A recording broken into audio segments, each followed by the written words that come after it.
Bueno, continúo. Estaba hablando justamente de la relación entre género y derechos humanos y estaba mencionando la importancia como tal que tuvo los estudios de género para poner el debate, inicialmente no de la trata de blancas, pero sí los estudios de género fueron los que permitieron poner en la mesa la discriminación contra las mujeres, la desigualdad salarial, obviamente en términos laborales, la gran cantidad de analfabetismo en las mujeres, la muy poca o mínima o nula participación de mujeres en cargos públicos. Todo esto fue gracias a estos estudios de género. Y claramente esta violencia, como decía ahorita, que ha traspasado fronteras, va ligada también a traspasos culturales, políticos, económicos, y justamente una de las manifestaciones más extremas como tal de estas violencias que sufren las mujeres es la explotación sexual, que es la que está prácticamente netamente ligada con el flagelo de la trata. Bueno, como mencionaba también antes, con la extracción de órganos y el servicio doméstico o la servidumbre. Creo que es importante mencionar algo que decía la lectura, que era: no es posible estudiar las condiciones de discriminación de la mitad de la población si no se pone en la mesa o si no se considera el principio como tal básico de igualdad, que es un pilar fundamental de los derechos humanos. Eso fue una frase que me pareció impactante como tal de toda la lectura. Hablando también de estos temas de género y de toda la desigualdad y todo lo que hay detrás históricamente de que un hecho como la trata se dé, es justamente cómo estas disminuciones o estos hechos de, de inequidades tan grandes que hemos tenido históricamente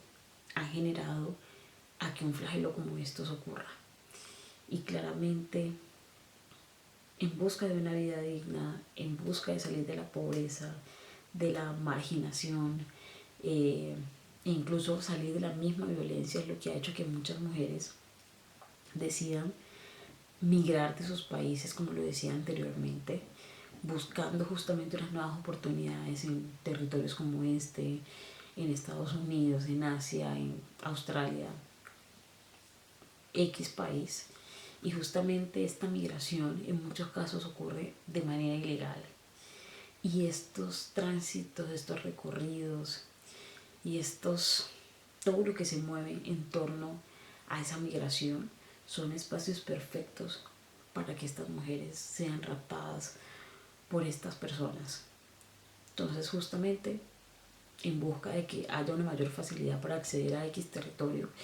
estos personajes lo que hacen es convencerlas, engañarlas, y a raíz de eso les quitan toda su documentación, les quitan sus cosas y caen como tal en estas redes. Hay algo importante también que mencionaba la lectura, y es algo que mencionaba una filósofa española justamente de apellido Amoros, Cecilia Amoros, y era que prácticamente hay un conjunto de prácticas que se organizan en torno a la virilidad, a todo lo que tiene que ver con lo que significa ser un hombre en esta sociedad. Y también menciona en la lectura dos autores, no recuerdo muy bien el nombre, pero hablan de un término que se llama masculinidad hegemónica, para pertenecer y para permanecer como tal en todo este círculo masculino, ¿no? Y mencionaba algo en la lectura muy, muy interesante, y era como que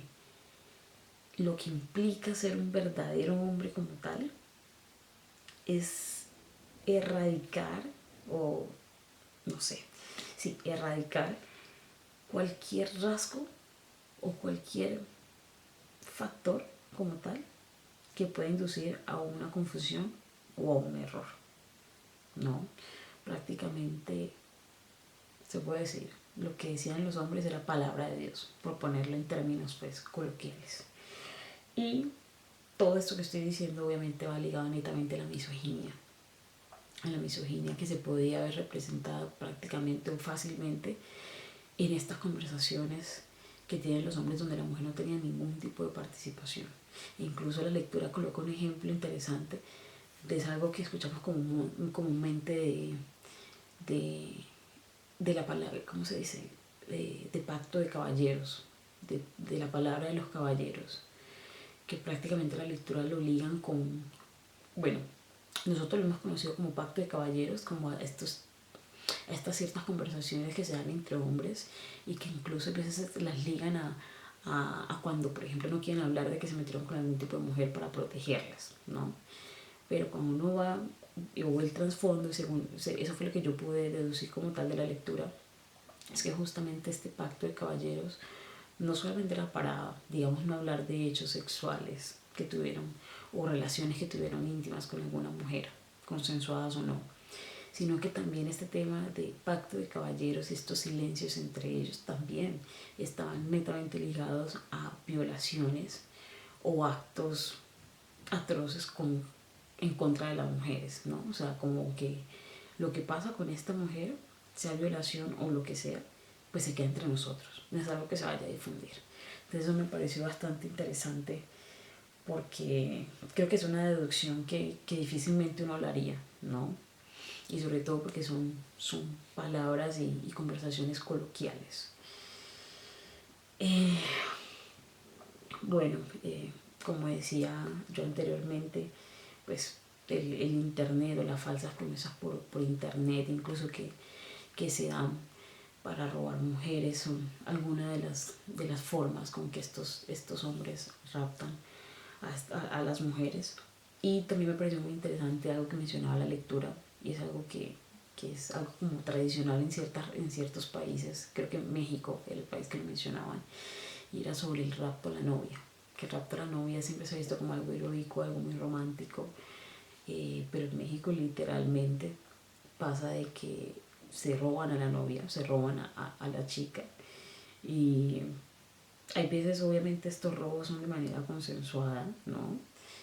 Pero en muchos otros casos no. Entonces son mujeres que literalmente son raptadas, hacen infinidad de cosas con ellas, e incluso llegan a pasar casos en que los mismos hombres que las secuestran, se las llevan, pues llaman como tal a los familiares a decir que se van a casar con ellas, que van a tener una relación, y pues todo esto lo hacen para que justamente los familiares se tranquilicen y no pongan ningún tipo de demanda. Eso me pareció bastante particular y bastante raro, y es terrible como tal que pasen y que sea algo visto como una tradición o como algo de este tipo. Hay otra cosa también importante que mencionaba en la lectura, y es que justamente en una sociedad como la nuestra, donde todavía se habla del término de la virginidad como lo más perfecto en una mujer, la pureza de una mujer antes de entregar su vida a un hombre o de casarse. Cuando se hablan de este tipo de cosas y el imaginario social que hay alrededor de ellos, pues justamente es muy complicado que este tipo de cosas se eviten o que se superen por justamente este tipo de pensamientos que aún siguen permeados como tal en nuestra sociedad. Hay algo también que quería mencionar o complementar de algo que dije anteriormente, de cómo las mujeres prácticamente las ponen a hacer un recorrido antes de llegar al punto final donde van a explotarlas. Y es que en nuestra sociedad, en todas las ciudades, todos conocemos estos sitios donde se da la prostitución, que incluso en la lectura lo llaman como zonas rojas o puntos rojos. Todos conocemos ese tipo de sitios o sabemos dónde están ubicados, pues mejor decirlo de esa manera. Y justamente estos sitios son espacios donde hay infinidad de mujeres que están ejerciendo la prostitución en condiciones de trata, en condiciones de que están siendo obligadas a prestar estos servicios sexuales contra su voluntad y hacer cualquier tipo de atrocidad que justamente sus raptores les exijan hacer con tal de darles alimentación, vivienda o incluso su pasaporte. Ese es como el engaño más grande. Y algo que también está netamente ligado con la trata de blancas es todo el tema de la pornografía. Es una relación muy, muy estrecha, pero que justamente está en medio. Bueno, ¿qué otra cosa es importante mencionar?